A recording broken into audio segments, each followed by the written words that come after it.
বিশ্বে যা কিছু মহান সৃষ্টি চিরকল্যাণকর, অর্ধেক তার করিয়াছে নারী, অর্ধেক তার নর।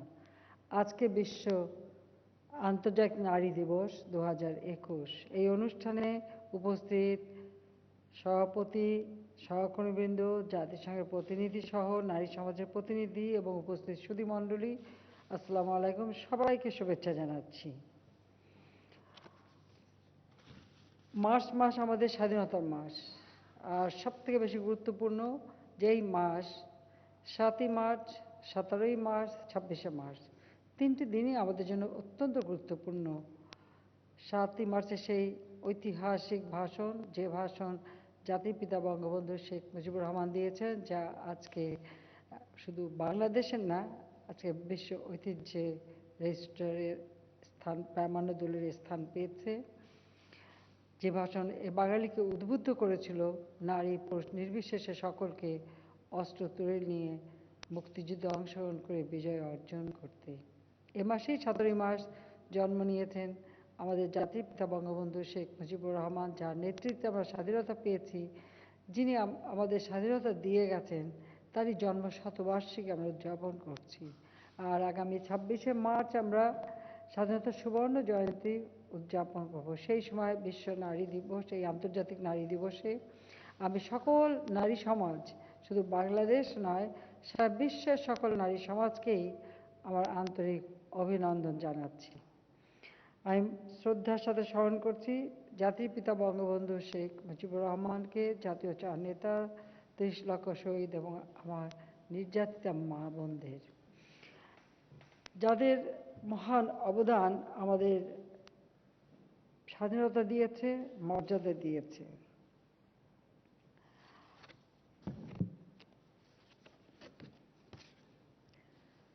জাতির পিতা বঙ্গবন্ধু শেখ মুজিবুর রহমান সবসময় চিন্তা করতেন যে একটি সমাজ, সেই সমাজকে যদি উন্নত করতে হয়, তো সমাজে অর্ধেক যারা নারী সমাজ, তাদের উন্নতি ছাড়া একটি সমাজ উন্নত হতে পারে না, একটি সমাজ এগিয়ে যেতে পারে না। কাজেই নারী পুরুষ নির্বিশেষে সকলের সম-অধিকারে তিনি বিশ্বাস করতেন। তার বিভিন্ন সময়ের বক্তৃতা এবং তার লেখা যে বইগুলি, যেমন চীন দেখে এলাম, কারাগারের রোজনামচা, অসমাপ্ত আত্মজীবনী, প্রতিটি ক্ষেত্রেই আপনারা এই কথাগুলির সত্যতা পাবেন। আমি আপনাদের একটু বলবো যে আজকে আমি সত্যি ধন্যবাদ জানাচ্ছি আমাদের মহিলা ও শিশু মন্ত্রণালয়কে, যে জয়িতা অন্বেষণে আপনারা ঠিক সত্যিকারভাবে যারা নিজের জীবনকে সেই শত কষ্টের মধ্যে বা নির্যাতন, 71 সালের নির্যাতন অথবা দারিদ্র্যের কষাঘাতে জর্জরিত হয়েও যারা ভেঙে পড়েনি, এরই মধ্যে কষ্ট করে তারা দাঁড়িয়েছে সমাজে। কেউ সন্তানকে মানুষ করেছেন, কেউ নিজেরা নিজের পায়ে দাঁড়িয়েছেন। সেই ধরনের জয়িতাদের খুঁজে এনে তাদের পুরস্কৃত করেছেন। আমি সবাইকে আন্তরিক ধন্যবাদ জানাই, অভিনন্দন জানাই, যেটাই প্রকৃত জয়িতা যাদেরকে আপনারা খুঁজে পেয়েছেন। আমি মনে করি যে মা নিজে লেখাপড়া শিখতে না পারলেও ছেলেদেরকে মানুষ করেছে, মেয়েদেরকে মানুষ করেছে, সেই সন্তানেরা এই মাকে নিয়ে অবশ্যই গর্ববোধ করবে যে নিজের জীবনকে কিভাবে শত কষ্টের মধ্যেও নিজেকে বিলিয়ে দিয়ে সন্তানদেরকে আজকে তার সমাজে প্রতিষ্ঠিত করে দিয়ে গেছে। অথবা সেই 71 নির্যাতনে নির্যাতিতা হয়েও যিনি নিজের পায়ে দাঁড়িয়েছেন, যাদের অবদানে আমাদের স্বাধীনতা। আমি সত্যিই খুব মুগ্ধ হয়েছি, মোহিত হয়েছি, সেই জন্য সবাইকে ধন্যবাদ। আমি আজকে জাতির পিতার নারী অধিকার নিয়ে বা ক্ষমতা নিয়ে যে সমস্ত চিন্তাভাবনা, আমি দীর্ঘদিন এটা নিয়ে চিন্তা করেছি এবং আমি একটা লেখাও আজকে লিখেছি, পত্রিকায় উঠেছে। সেখানে বিভিন্ন সময় তিনি কি কথাগুলি বলে গিয়েছিলেন। আমি একটা কোট করছি। জাতির পিতা বলেছেন, এটা 1952 সালে তিনি গিয়েছিলেন চীন ভ্রমণে, তখন বেশ কিছু কথা তিনি লিখেছিলেন এবং তার ভিতরে নারীদের প্রতি যে সম্মান এবং নারীদের ক্ষমতায়নের কথা তিনি যে বলেছেন, তার প্রতিফলন আমরা পেয়েছি স্বাধীনতার পর। কারণ আমাদের যে সংবিধান তিনি দিয়েছিলেন, সেখানে কিন্তু তিনি নারীর অধিকারের কথা বারবার বলে গেছেন। জাতিপিতা বলেছেন, আমি কোট করছি, যে নারীদেরও পুরুষদের মতো সমান অধিকার এবং তার রাজনীতির ক্ষেত্রে আওয়ামী লীগ যেমন অসাম্প্রদায়িকতা বিশ্বাস করে, তেমনি নরনারীর সমান অধিকারে বিশ্বাস করে। আনকোট। জাতির পিতা এই প্রদর্শিত পথেই কিন্তু আমরাও চেষ্টা করেছি নারী সমাজকে কিভাবে উন্নত করা যায়। এবং পাকিস্তান আমলে যে আইনগুলি ছিল, সেখানে নারীদের অনেক জায়গায় প্রবেশ নিষিদ্ধ ছিল, স্বাধীনতার পর সে আইনগুলি তিনি পরিবর্তন করে দেন এবং নারীরা যেন সর্বক্ষেত্রেই তার স্থান করে নিতে পারে, সে ব্যবস্থাটাও জাতির পিতা বঙ্গবন্ধু শেখ মুজিব করেছিলেন। আমরা তারই পদাঙ্ক অনুসরণ করি এবং তিনি কিন্তু শিশু অধিকার আইন করে যান। নারী অধিকারের কথা শুধু বলে যাননি, নারী অধিকারের জন্য তিনি পদক্ষেপ নেন এবং পার্লামেন্টে নারী নেতৃত্ব যাতে গড়ে ওঠে তার জন্য তিনি আসন সংখ্যাও দিতে শুরু করেন, কিছু সংরক্ষিত আসন, যাতে করে নারী নেতৃত্ব গড়ে উঠতে পারে। কাজে তার এই দূরদৃষ্টি সম্পন্ন পদক্ষেপের জন্যই কিন্তু আজকে আমাদের নারী সমাজ এগিয়ে যাওয়ার সুযোগ পেয়েছে। আমরা ইতিমধ্যে অনেকগুলি আইন করেছি নারীদের সুরক্ষার জন্য, যেমন পারিবারিক সহিংসতা প্রতিরোধ সুরক্ষা আইন 2010, জাতীয় নারী উন্নয়ন নীতি। এই উন্নয়ন নীতিটা কিন্তু আমরা যখন প্রথমবার সরকারে ছিলাম তখন করেছিলাম। 97 সালে আমরা এই উন্নয়ন নীতিমালাটা করে 98 সালে এটা আমরা গ্রহণ করি। দুর্ভাগ্যের বিষয় হলো 2001 সালে বিএনপি জামাত জোট যখন ক্ষমতা আসে, তখন এটা সংশোধন করে নারীর অনেক অধিকার খর্ব করে দেওয়া হয় এবং অনেকটা অকার্যকর করে রাখা হয়। 2008 নির্বাচনে জোহের 9 যখন সরকার গঠন করি, আমরা আবার সেই নীতিমালাটা আমরা প্রণয়ন করে আবার সংশোধন করে আমরা সেটা গ্রহণ করেছি। নারী উন্নয়নে জাতীয় কর্মপরিকল্পনা 2013 থেকে 25 আমরা এটা প্রণয়ন করেছি। নারী ও শিশু নির্যাতন দমন আইন 2000, এই নির্যাতনের হাত থেকে নারীদের এবং শিশুদের রক্ষা করার জন্য আমরা সেই আইন 2000 সালেই করে দিয়ে গেছিলাম যখন প্রথমবার সরকারে। নারী ও শিশু প্রতি সহিংসতা প্রতিরোধ জাতীয় কর্মপরিকল্পনা, সেটা আমরা প্রণয়ন, পারিবারিক সহিংসতা প্রতিরোধ ও সুরক্ষা বিধিমালা 2013, ডিএনএ আইন 2014, যৌতুক নিরোধ আইন 2018, বাল্য বিধবা নিরোধ আইন 2017, বাল্য বিধবা নিরোধ বিধিমালা 2018 আমরা করেছি। তাছাড়া অ্যাসিড নিক্ষেপ, ধর্ষণ এর বিরুদ্ধে আইন করে শাস্তির ব্যবস্থা আমরা করেছি, একবারে সর্বোচ্চ শাস্তি যাতে পায় সে ব্যবস্থা করেছি। তাছাড়া মাতৃত্বকালীন ছুটি, যেটা 3 মাসের ছিল, প্রথমবার সরকার 4 মাস করেছে, এখন 6 মাস করে দিয়েছি। বাবার নামেই সন্তানের পরিচয় ছিল, মার স্থান ছিল না, আমরা কিন্তু মায়ের পরিচয়টা ও সন্তানের পরিচয়ে সংযুক্ত করে দিয়েছি।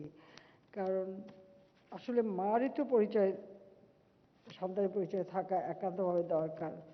যাক, আমরা লিগ্যাল এইড কমিটি করে দিয়েছি, যে লিগ্যাল এইড কমিটির মাধ্যমে বিনা পয়সায় যে কোনো নারী নির্যাতিত হলে সে আইনজীবী পায়, তার জন্য একটা ফান্ডও করা থাকে এবং সুনির্দিষ্ট বেঞ্চ রেডি করা থাকে, সেখান থেকে কিন্তু তারা সহযোগিতা পেয়ে থাকেন।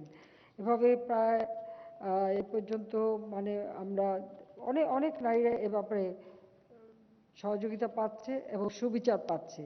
কাজেই শুধু টাকার অভাবে সুবিচার পাবে না সেটা যেন হয় না, সেই জন্য লিগ্যাল এইড কমিটি ও লিগ্যাল এইড ফান্ড আমরা প্রথমবার যখন সরকারি তখন থেকে আমি করে দিয়েছি। সবচেয়ে বড় কথা হলো যে আর্থিকভাবে যদি মানুষ স্বাবলম্বী হতে পারে তাহলে কিন্তু সমাজে তাদের একটা স্থান থাকে। সেটা জাতিপিতাও সবসময় বলতেন। তিনি বলতেন যে একটি মেয়ে যদি নিজে 10টা টাকা কামাই করে তার আঁচলে বেঁধে ঘরে আসে, সংসারে তার একটা মূল্য থাকে, এই কথাটা তিনি বিশ্বাস করতেন। অর্থাৎ আর্থিকভাবে স্বাবলম্বিতা অর্জন করা, যে সেদিকে লক্ষ্য রেখে নারীদের প্রশিক্ষণ এবং উন্নয়নের জন্য যথাযথ পদক্ষেপ আমরা নিয়েছি এবং আমরা বিশেষ করে মহিলা প্রশিক্ষণ ও উন্নয়ন একাডেমি প্রতিষ্ঠা করে বৃত্তিমূলক প্রশিক্ষণের ব্যবস্থা নিয়েছে এবং এই প্রশিক্ষণটা বহুমুখী প্রশিক্ষণ আমরা দিচ্ছি। তাছাড়া আমরা ইতিমধ্যেই প্রায় 2019 থেকে 20 অর্থ বছরে 3200টি স্বেচ্ছাসেবী মহিলা সমিতির মাধ্যমে অনুদান দেওয়া হচ্ছে বিভিন্ন ক্ষেত্রে। তাছাড়া কর্মজীবী মহিলা হোস্টেল আমরা নির্মাণ করছি। এটা যেমন শুধু ঢাকা শহরে না, প্রত্যেকটা বিভাগীয় শহরে এবং পর্যায়ক্রমিকভাবে আমরা প্রত্যেকটা উপজেলায় করে দেব, যাতে সেখানে মেয়েরা সুরক্ষিত থেকে তাদের যে কোনো কাজ পরিচালনা করতে পারে, সেদিকে আমাদের লক্ষ্য রয়েছে। তাছাড়া আমরা কর্মজীবী হোস্টেলও নির্মাণ করে দিচ্ছি। শিশুদের কোথায় রেখে আসবে সেদিকে চিন্তা করে ইতিমধ্যে আমরা নির্দেশ দিয়েছি যে যত প্রতিষ্ঠানই গড়ে তুলুক না কেন, সেখানে শিশু দিবা যত্ন কেন্দ্র বা শিশুদের সুরক্ষার ব্যবস্থা রাখতে হবে। এবং সেদিকে লক্ষ্য রেখে ইতিমধ্যে প্রায় 63টি দিবা যত্ন কেন্দ্রের মাধ্যমে এবং মার্চ 2020 পর্যন্ত প্রায় 4721 জন কর্মজীবী মায়েদের শিশুদের দিবাযত্ন সেবা প্রদান করা হচ্ছে। এটা প্রতিটি কর্মক্ষেত্রেই, অর্থাৎ সেটা শপিং মল হোক বা অফিস আদালত হোক, যেখানেই হোক, এই দিবাযত্ন কেন্দ্রটা থাকা একান্তভাবে দরকার, যেন মা কাজ করতে করতে তার শিশুর ভালো মন্দটা দেখতে পারে, ঘরে যেন একা ফেলে রেখে আসতে না হয়। তার জন্য এই দিবাযত্ন কেন্দ্রের ব্যবস্থা আমরা নিচ্ছি। আবার এখানেও কিন্তু অনেক মেয়েদেরও কর্মসংস্থানের ব্যবস্থা হবে। তাছাড়া আমরা যেমন 4883টি ক্লাবের মাধ্যমে 10 থেকে 19 বছর বয়সী প্রায় 4,39,470 জন কিশোর কিশোরীদের দক্ষ মানব সম্পদে পরিণত করার জন্য প্রকল্প গ্রহণ করা হয়েছে।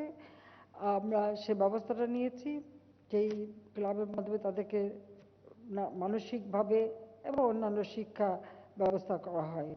আর জেলা পর্যায়ে মহিলাদের জন্য আয়বর্ধক প্রশিক্ষণ প্রকল্পের মাধ্যমে মার্চ 2018 থেকে ডিসেম্বর 2020 মেয়াদে 1,82,375 জন নারীকে বিভিন্ন ট্রেডে প্রশিক্ষণ দেওয়া হচ্ছে।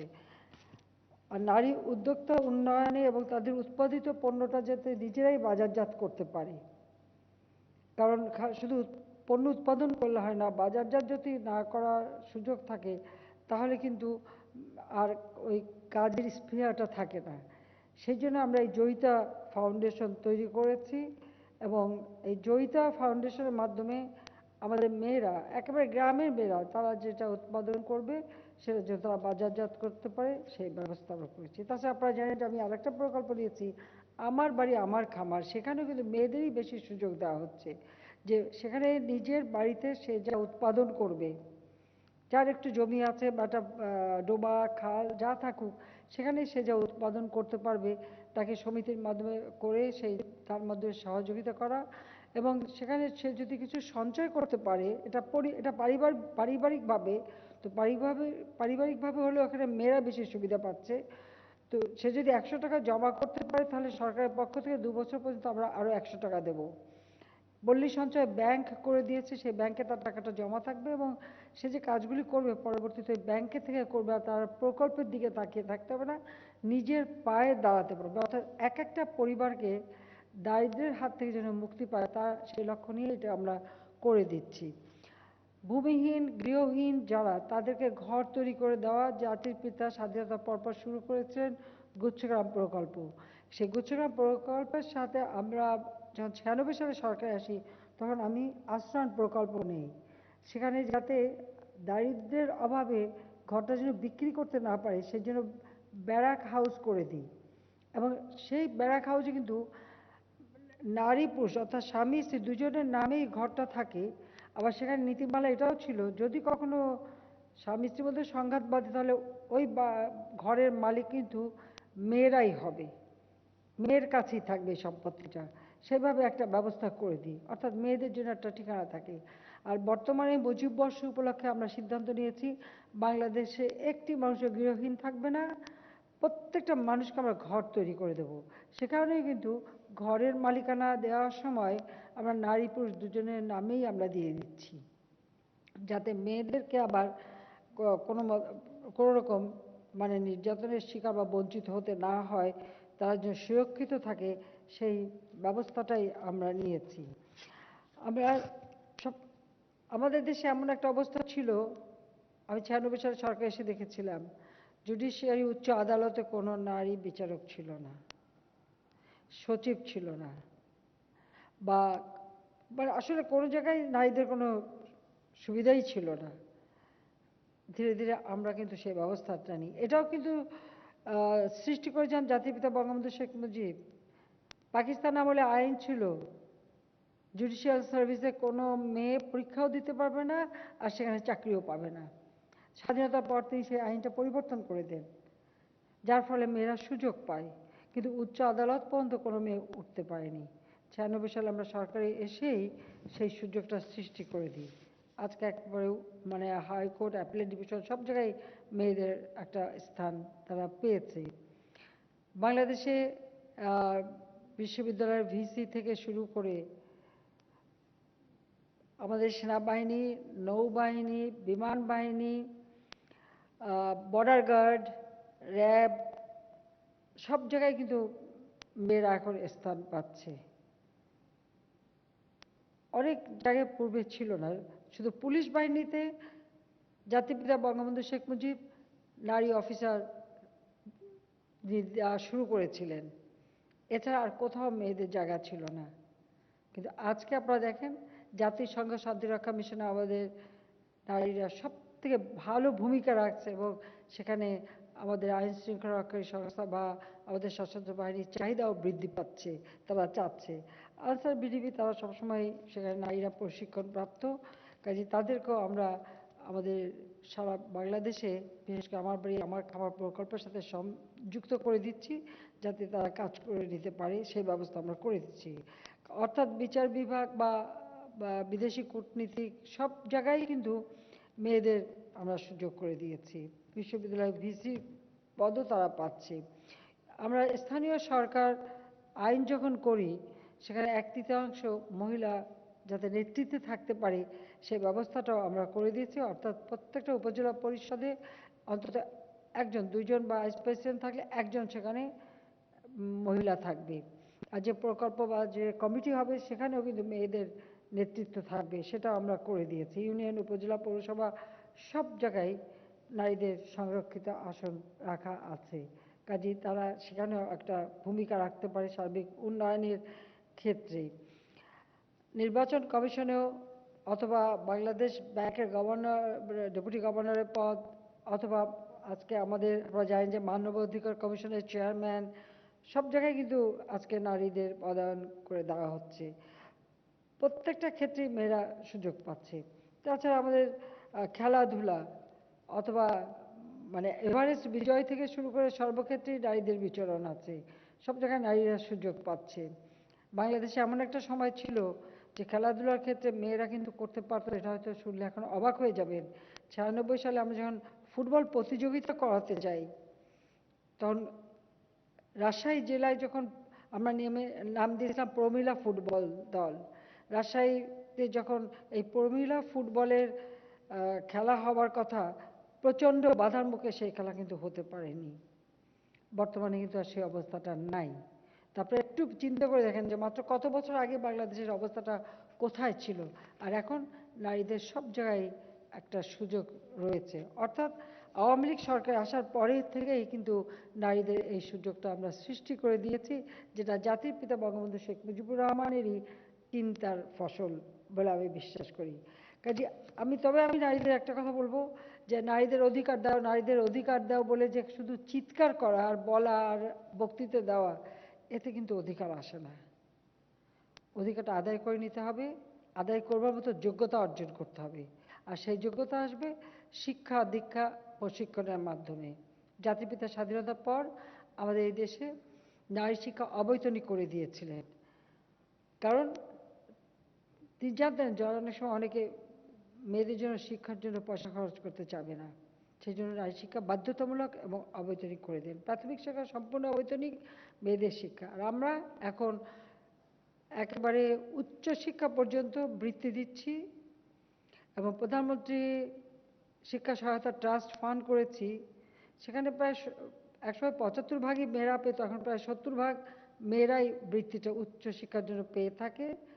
আর তাছাড়া আমরা যে বৃত্তি এবং উপবৃত্তি দিচ্ছি, আমরা প্রায় 2,5,00,000 ছেলে মেয়েদেরকে আমরা বৃত্তি দিয়ে থাকি, আরও বেশি। তো সেখানে মেয়েদের অংশটাই বেশি বলতে হবে, মেয়েদেরকে আমরা দেই। কারণ সমাজকে যদি আমার গড়ে তুলতে হয়, তো শিক্ষার ক্ষেত্রেও নারী পুরুষ নির্বিশেষে সকলকে শিক্ষা দিতে হবে। আর প্রশিক্ষণের ক্ষেত্রেও আমরা বলছি যে প্রতিটি প্রশিক্ষণ কেন্দ্রে নারী পুরুষ নির্বিশেষে তারা প্রশিক্ষণ নিতে পারে, যাতে যে কোনো কাজে যেন মেয়েরা নিজেদের যোগ্যতা দেখাতে পারে এবং তারা কাজ করতে পারে। আমাদের আমি 96 সালে এসেছি, একটা মেয়ে কোনোদিন ডিসির পদ পায়নি, এসপির পদ পায়নি, বা ইউনিয়ন মানে উপজেলায় অথবা ইউনিয়নে কোনো ইউএনও বা তখন টিওনও বলা হতো, বা উপজেলা কোথাও মেয়েদের কোনো স্থান ছিল না। এখন সব জায়গায় আছে, এসপি, ডিসি, ইউএনও, ওসি থেকে শুরু করে সর্বক্ষেত্রেই মেয়েদের অবস্থানটা নিশ্চিত করা হয়েছে। একটি সমাজের অর্ধেক যদি মানে অকেজো থাকে, তো সে সমাজটা তো খুঁড়িয়ে খুঁড়িয়ে চলবে। আর পার্লামেন্টের কথা নাই বললাম, বর্তমানে বাংলাদেশে একটা আপনারা জানেন যে speaker, leader of the house, leader of the opposition, deputy leader সবই মহিলারাই আছে, সেটা আমরা স্থান করে নিয়েছি। কাজেই আমি মনে করি যে এটাই আমাদের সব থেকে বড় অর্জন বাংলাদেশে, যে আগে যেমন একটা মানে ধর্মের নাম নিয়ে বা সামাজিকতার কথা বলে মেয়েদেরকে যে ঘরে বন্ধ করে রাখার একটা প্রচেষ্টা ছিল, সেই অচল আয়তন ভেদ করে মেয়েরা এগিয়ে যাচ্ছে। আমি জাতির পিতার আমার দেখা নয়াচিন বই থেকে একটু কোট করে শোনাচ্ছি। এটা ছিল 52 সালে। তখন জাতির পিতা বঙ্গবন্ধু শেখ মুজিবের বয়সই বা কত ছিল? কত, 32 বছর। তো সেই বয়সের একজন, তিনি রাজনীতিবিদ, কেবল জেল খেটে বেরিয়েছেন ভাষা আন্দোলন করে। তখন তিনি নয়াচিনে শান্তি মিশনে গেলেন। দেশ ভ্রমণ করতে গেলে মানুষ অনেক কিছুই দেখে, কিন্তু তিনি সেখানে কৃষক, শ্রমিক, নারী সমাজ, একটা রিক্সাওয়ালা থেকে শুরু করে প্রতিটি মানুষের জীবন মান সব কিছু পর্যবেক্ষণ করেছিলেন। তার এই বইটি যদি আপনারা পড়েন, সেখানে অনেক কিছু পাবেন যে মেয়েদের সমস্ত অবস্থাটা কি এবং তিনি কি বলেছেন। যাক, আমি শুধু এইটুকু একটা ছোট্ট উদাহরণ এখানে দিচ্ছি, একটু কোট করছি।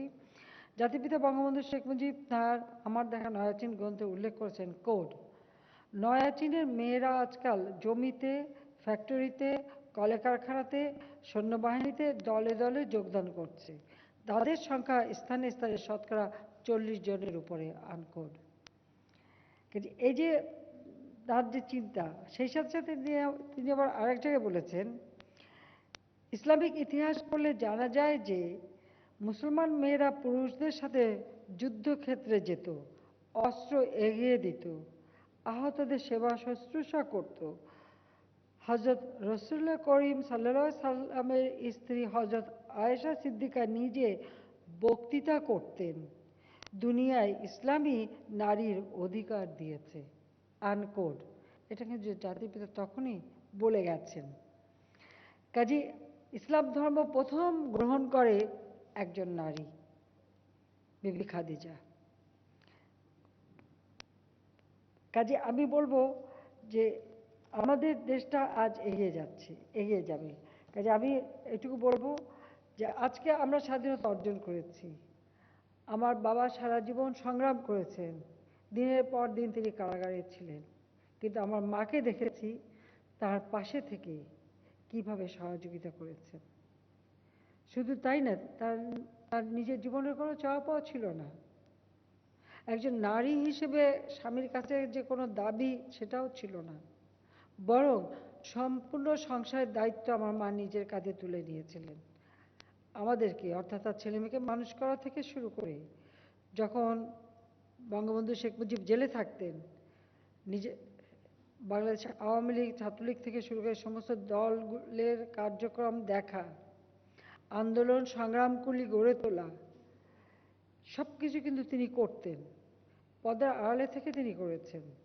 কখনো তিনি কোনো প্রচার চাননি।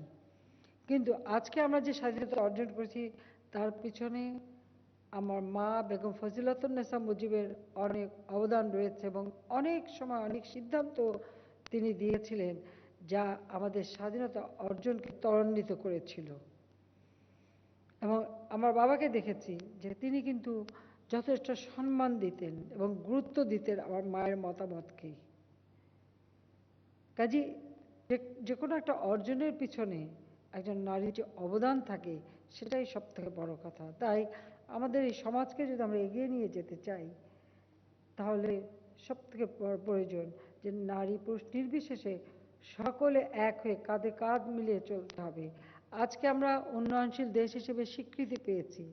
একটা যুদ্ধবিধ্বস্ত দেশ জাতির পিতা গড়ে তুলেছিলেন, স্বল্পোন্নত দেশ হিসেবে আমরা স্বীকৃতি পেয়েছিলাম, মাত্র ৩.৫ বছর সময় পেয়েছিলেন।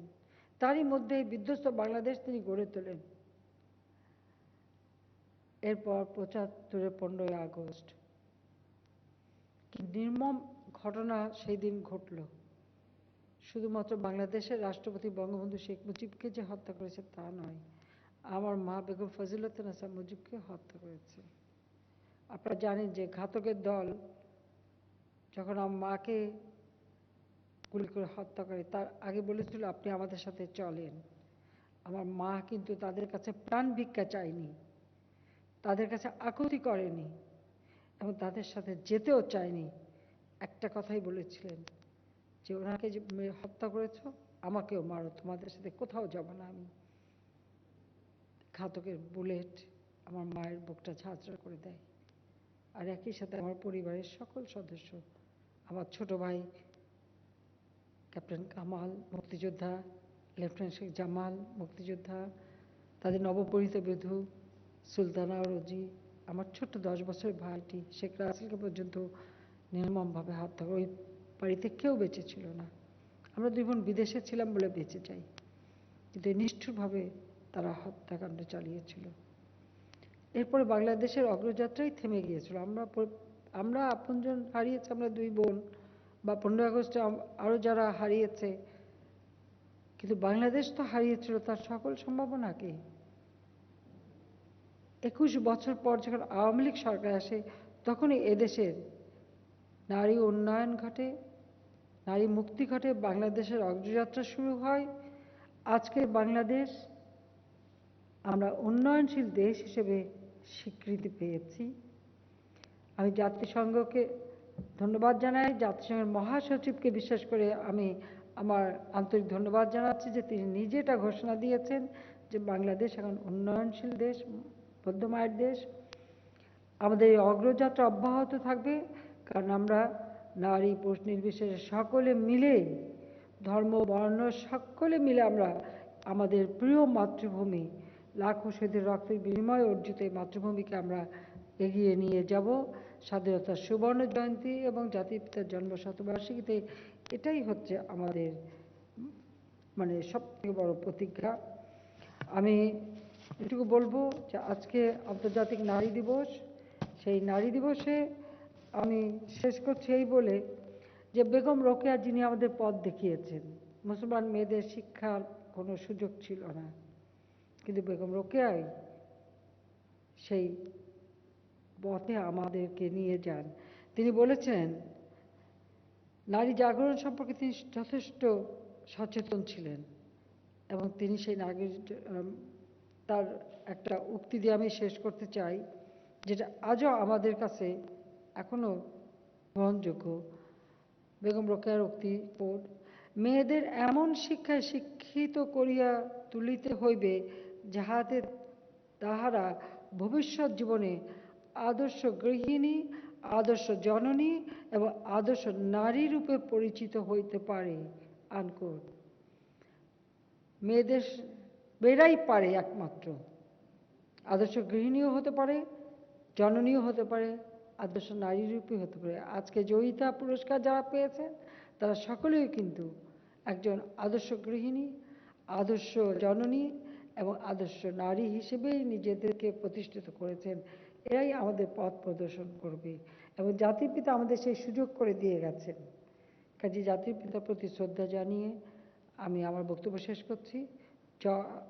আপনাদের এই নারী দিবস, আন্তর্জাতিক নারী দিবস সফল হোক। জয় বাংলা, জয় বঙ্গবন্ধু, বাংলাদেশ চিরজীবী হোক।